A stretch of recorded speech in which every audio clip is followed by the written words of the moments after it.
அனைவருக்கும் வணக்கம்.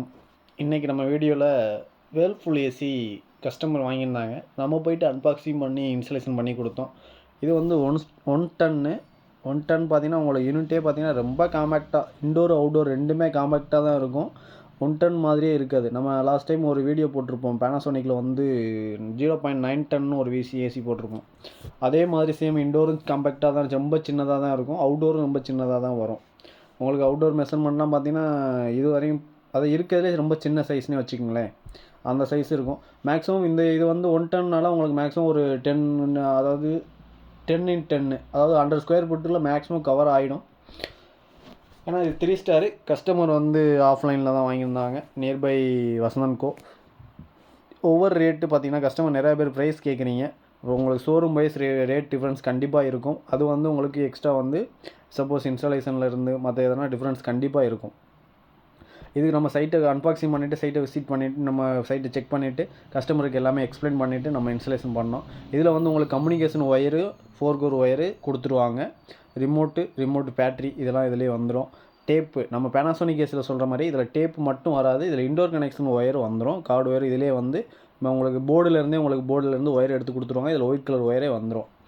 இது இல்லாமல் நமக்கு ஒயர் தேவைப்படுது அப்படின்னா மட்டும் நம்ம எக்ஸ்ட்ரா ஜாயின் பண்ணுற மாதிரி இருக்கும். இல்லை கஸ்டமர் ஸ்டெப்லைசர் வந்து மேக்ஸிமம் வந்து கஸ்டமர் நிறைய பேர் கேட்குறீங்க. ஸ்டெப்லைசர் வந்து நம்ம போடுறது எக்ஸ்ட்ரா சேஃப்டி தான்.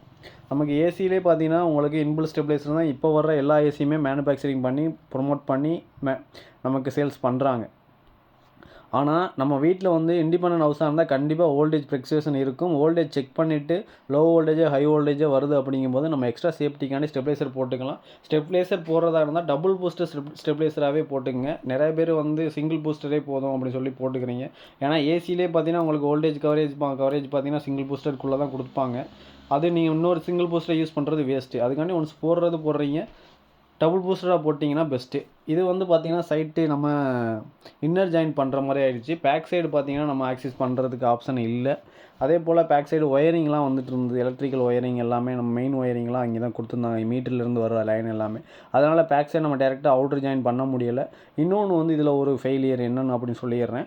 இதில் வந்து இன்னும் அவுட்டர் ஜாயின் நம்ம பண்ணணும்னு நினச்சா கூட பண்ண முடியாத சூழ்நிலை இருக்குது. என்னென்னா பார்த்திங்கன்னா இதில் இண்டோர்லேருந்து வர பைப்லைன் வந்து ரொம்ப கம்மி. கரெக்டாக நம்ம நார்மலாக 3/4 இன்ச்சு வால் வந்து பார்த்திங்கன்னா உங்களுக்கு 3/4 அடி வால் வந்து பார்த்திங்கன்னா 11 இன்ச்சஸ் வரும். இது கரெக்டாக 9.5 இன்ச்சஸ் தான் நமக்கு வந்து பைப் லைனே கொடுக்குறாங்க. அதனால நம்ம அவுட்ரு பிளார் இது பண்ண முடியாது. மேக்ஸிமம் வந்து இந்த மாடல் வருது 1 டன்னில் வந்து வேர்ல்பூல் மாட்ட போகிறீங்க அப்படின்னா செக் பண்ணிவிட்டு நீங்கள் அவுட்ரு பிளாராக இன்னர் பிளாராக ஜாயின் பண்ணிங்க. அதே போல் நம்ம கோர் கட்டிங் பார்த்திங்கன்னா ஹோல் எல்லாமே நம்ம கோர் கட்டிங் தான் பண்ணுவோம். கோர் கட்டிங் எதுக்காண்டி மெயினாக நம்ம பண்ணுறோம் அப்படின்னா ஃபினிஷிங்லேருந்து உங்களுக்கு எல்லாமே நீட்டாக இருக்கும். கஸ்டமர் பிவிசி பைப் வச்சு கொடுங்க அப்படின்னு சொல்லி கேட்டால் சரிங்க சார் நீங்கள் பைப் லைன் கொடுங்க நான் வச்சு கொடுத்தோம் சொல்லிட்டு பைப் லைன் வச்சுட்டு நம்ம நீட்டாக ஒயிட் சிம்லும் போட்டு கொடுத்துட்டோம் அவுட் சைடில். நான் லாஸ்ட்டாக ஃபினிஷிங் பண்ணுவோம் ஒரு வீடியோ எடுத்துருக்கேன், அதையும் நான் உங்களுக்கு அப்டேட் பண்ணியிருக்கேன் பாருங்கள். அதே போல் இங்கே வந்து கஸ்டமர் ஒயிட் டேப்பே போதும் அப்படின்னு சொல்லிட்டாங்க. நம்ம ஒயிட் டேப்பே போட்டு இன்னர் ஜாயின் இல்லை பைப் லைன் பார்த்தீங்கன்னா உங்களுக்கு 3/8 குவார்ட்டர் பைப் தான் கொடுத்துருந்தாங்க. 1 டன்னுக்கு மேக்ஸிமம் 3/8 குவார்ட்டர் பைப் தான் வரும். இந்த ஏசியில் மட்டும் இல்லை, மேக்ஸிமம் எல்லா பிராண்ட் ஏசியுமே இப்போ 3/8 குவார்ட்டர் பைப் தான் கொடுத்துட்ருக்காங்க. 1/2 இன்ச்சு கொடுக்குறாங்க அப்படின்னா எந்த பிராண்டில் கொடுக்குறாங்க அப்படிங்கிறத எனக்கு கமெண்ட்டில் சொல்லுங்கள். நம்ம இன்டோர் ஃபிக்ஸ் பண்ணிவிட்டு பைப் லைன் எல்லாமே ஜாயின் பண்ணிட்டு உங்களுக்கு மெயினாக ஃப்ளாரிங் செக் பண்ணிவிட்டு நம்ம டைட் பண்ணுங்கள். ஃப்ளாரிங் செக் பண்ணாமல் டைட் பண்ணாதீங்க. ஃப்ளாரிங் வந்து சில கம்பெனி ஃப்ளாரிங் பண்ணி கொடுக்குறாங்க, ஆனால் ஃபினிஷிங் இல்லாதனால இருக்குது. அதுபோல் ஃப்ளாரிங் பார்த்தீங்கன்னா உங்களுக்கு வந்து கரெக்டாக அவங்க ஃபிக்ஸ் ஆகலை, சில இடத்துல வந்து அது டேமேஜாகவும் வருது. அதனால் ஒன்ஸ் ஃப்ளாரிங் நம்ம செக் பண்ணிவிட்டு டைட் பண்ணுறது பெஸ்ட்டு. கஸ்டமர் வந்து ஸ்டெப்லைசரும் வாங்கி வச்சுருந்தாங்க, நம்ம ஸ்டெப்லைசரையுமே சேர்த்து இன்ஸ்டால் பண்ணி கொடுத்துட்டோம். அதே போல் பேக் சைடு நம்ம மெயினாக கஸ்டமர் வந்து சன்சைடில் வைக்க சொல்லிட்டாங்க, ஸ்டாண்ட் எதுவும் தேவையில்லை அப்படின்னா. கஸ்டமர் நிறையா பேர் வந்து ஸ்டெப்லைசரில் எது பெஸ்ட்டு அப்படின்னு கேட்குறீங்க. ஸ்டெப்லைசரில் வந்து இப்போதைக்கு மூவிங் அதிகமாக இருக்குது அப்படி நம்பரும் கொஞ்சம் குவாலிட்டியாக இருக்குது அப்படிங்கும்போது விகார்டு, ப்ரீமியர், எவரெஸ்ட்டு இந்த மாதிரி பிராண்டடாக கொஞ்சம் நல்லா இருக்குது. அது இல்லாமல் ஒரு சில பிராண்டு இப்போதைக்கு மார்க்கெட்டில் போயிட்டுருக்கு. கஸ்டமருக்கு உங்களுக்கு எது ஓகேவோ அது நீங்கள் பர்ச்சேஸ் பண்ணிக்கோங்க. நம்ம வந்து இது ஸ்பெசிஃபிக்காக இந்த மாடல் அப்படிங்கும்போது நம்ம விகார்டு, ப்ரீமியர், எவரெஸ்ட் அது மட்டும் தான் நம்ம பண்ணிகிட்ருக்கோம். இது மட்டும் தான் நம்ம கஸ்டமருக்கு ரெஃபர் பண்ணுறது. அதுபோல் வந்து இங்கே உங்களுக்கு இன்டோர் அவுட்டர் ரெண்டுமே நம்ம இன்ஸ்டால் பண்ணிவிட்டு கஸ்டமருக்கு செக் பண்ணி ஆன் பண்ணி காட்டிட்டோம். இது கஸ்டமருக்கு ஆன் பண்ணி காட்டும்போது உங்களுக்கு டிஃபால்ட் 24 தான் டெம்பரேச்சர் வரும். இது ரிமோட் எக்ஸ்ப்ளனேஷன் மட்டும் நான் தனியாக உங்களுக்கு இன்னொரு வீடியோ போடுறேன். ஆல்ரெடி யூஸ் பண்ணிகிட்ருக்கீங்க அப்படின்னா பிரச்சனை இல்லை. யூஸ் பண்ணால் தெரியாதவங்களுக்கு மட்டும் நான் அடுத்த வீடியோ பண்ணுறேன். ஆல்ரெடி நான் பேனாசோனிக்கில் ஒரு வீடியோ போட்டிருப்பேன். அதே மாதிரி உங்களுக்கு இதுவும் டீட்டெயிலாக A to Z நான் எக்ஸ்பிளைன் பண்ணுறேன்.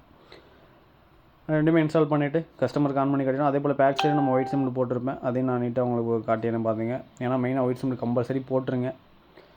அதே போல் நம்ம ஏசி ஆஃப் பண்ணுறோம், ஆஃப் பண்ண உடனே டோர் க்ளோஸ் ஆக மாட்டேங்குது, அப்படியே நிற்கிது அப்படிங்கும்போது நிறையா கஸ்டமர் சொல்கிறீங்க.